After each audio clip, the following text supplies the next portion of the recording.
Welcome to Ned's Tech. So, this is the episode where I just want to be talking about the next gen consoles, so the PS5 and the Xbox Series X. Why do I want to talk about them? Well, there's two things. The first one is I just want to prove how we shouldn't be comparing them whatsoever. They're unique in their own ways. They've got their own specialities. So, you don't want to be comparing them. And not only that, I just want to prove how I understand they're the next gen consoles, they're bigger, they're better, they're more powerful and stronger, but we don't need them, that's the thing. So yes, those are the 2 points that I wanted to talk about.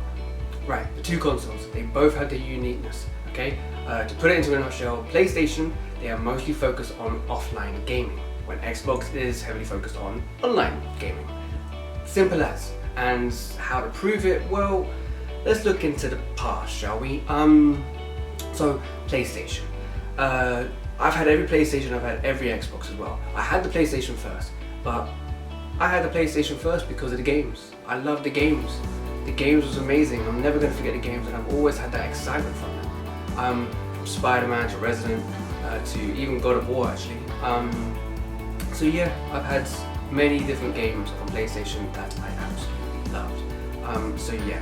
As I'm saying, it is focused on single player stuff, so that's offline. Now, Xbox, for the online side of things, I had the first Xbox and the Xbox 360, but these two consoles, they knew they couldn't compete against the PlayStation because they were focused on single player at the time, and they knew they couldn't compete. They knew they couldn't. So that's when the Xbox One came out. This is when they knew they had to change things up.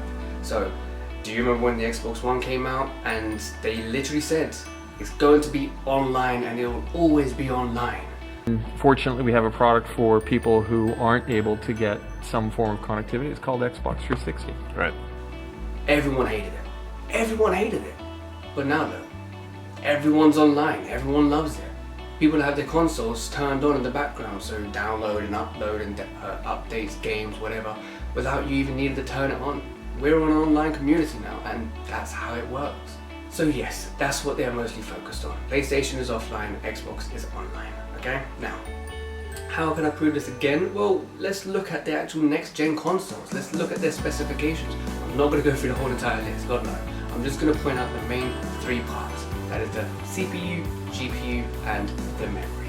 So, as you can see, the CPU and the GPU is better on the Xbox, but the PlayStation hasn't got it.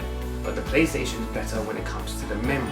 You may be thinking, how? It's got lower memory. The reason why is because you've got to understand this. First of all, the next gen consoles, they have a SSD, a solid state drive. What that means, it's just a better memory, meaning that it will load games, it will load transitions, it will load chapters much quicker.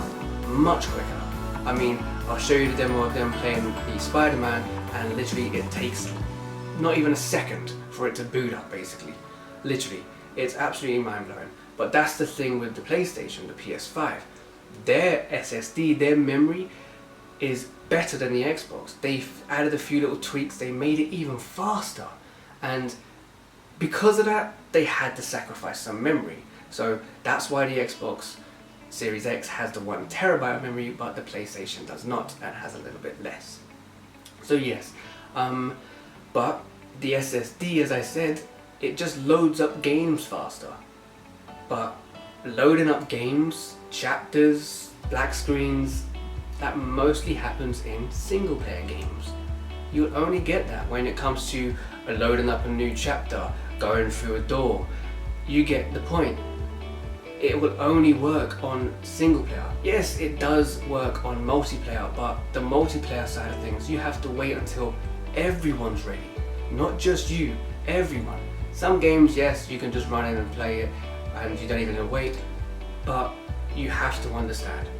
Faster memory, faster loading speeds, basically that's only for single player. So the Xbox, as you can see, it has a better CPU and a better GPU. So what does this mean? CPU just means that it'll get like better frame rates and stuff like that. GPU, it means it will get better graphics. So you're gonna have a much more buttery smooth gameplay experience when it comes to the Xbox, okay? So why are they focused on that? Well, if you talk about exclusives, as I said, PlayStation wins, yes. But Xbox, they're trying to get all these extra little nitty bits of exclusives. They're trying to get all these other ones over here, over there. They're trying to grab everything they can for the exclusives. And if they're trying to get all the different type of games out there, you need a console that can support anything that's thrown at it. So that is the reason why they've given it that extra little kick. So it is not focused on a single player, it's focused on every type of game you can think of, and yes, we are going into the online realm, so it makes sense. Increase the CPU and the GPU because that's what you need for online gaming. And not only that, you've got to understand the Xbox, obviously they're having all this better graphics and stuff like that, but they're allowing cross-platforming. They've been doing it for a while now, and they've been really good at it. You've now got laptops, Windows I should say, Xbox and the Nintendo Switch, and yes, even PlayStation is getting involved. That's what it's all about, okay? So online. So yes, that is their differences, okay? PlayStation is focused on offline, Xbox is focused on online, and you cannot question that, okay? And I'm never going to be against either of them. The only thing I dislike is how you try and say Xbox is better than PlayStation and PlayStation is better than Xbox because, oh, what, PlayStation's got better exclusives? Of course it does. It's the main reason why I get the PlayStation. But I've got an Xbox because I love the online community. That's the reason why. So yes, I do want to say that I've had all the PlayStations and all the Xboxes. I changed from PlayStation to the Xbox because I care more about online now. I bought myself the PS4 Pro just so I could play Last of Us and a few other exclusives, but then after that I just realized that instead of just playing the games, I could just watch it online, I could watch the walkthroughs, and it's the same experience really. If you are getting into the story, you're going to enjoy it no matter what, whether you control the character or not. So that's why I kind of moved on from the single player stuff, the exclusives. The new God of War, the newest one, I only watched it online, and I still loved it. It was wicked, and it was epic. So now on to the second point, which is why you shouldn't be getting the next gen, okay? So you shouldn't be getting the next gen because there isn't that much of a big difference, okay? So if you have one of the old generation, that's fine, but if you want to upgrade, just get the PS4 Pro or the Xbox One X when the newest one comes out. Just wait for it to go down in price. You don't need to get the new gens at the moment, okay? So let me explain why. The difference between the newest gens and the next gens is just the performance. It's just the performance, and yes, the loading speeds, yes, and obviously the design, but nothing crazy except for one thing. That is the ray tracing chip. What is that exactly? Well, ray tracing is just the next level up of the lighting. So better reflections, better shadows, just a better lighting system in general.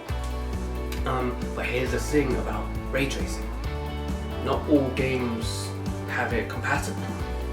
You only have a handful. Don't get me wrong, ray tracing is amazing, it is mind-blowing, and it is beautiful as hell. But I feel like it should only be on certain games, like adventure games, creative games. It shouldn't be on shooting games. Racing games is a good one. I would love to see on Forza Horizon. So yeah, I just feel like ray tracing needs to be enabled into games where the aesthetics, the scenery is the important part. So that makes sense. I do not want to see it in Battlefield or Call of Duty because I ain't going to be looking in the mirror and I'm like, oh look, it's me! No, I ain't doing that. Just put it in certain games that needs it. So yes, that is the main unique feature when it comes to the next gen, is the ray tracing. Yes, you have better FPS, you have better performance, you have better memory, loading speed, as I was saying before, but it's not a big deal at the moment. It really isn't. I just feel like that the technology, the hardware is advancing way too rapidly for software. The software needs to develop a little bit more and catch up basically. So yes, this is Ned's take. So if you like the video, please comment, subscribe, like, share, hit the bell notification, do what you want, and yeah, I'll see you in the next one. Peace out.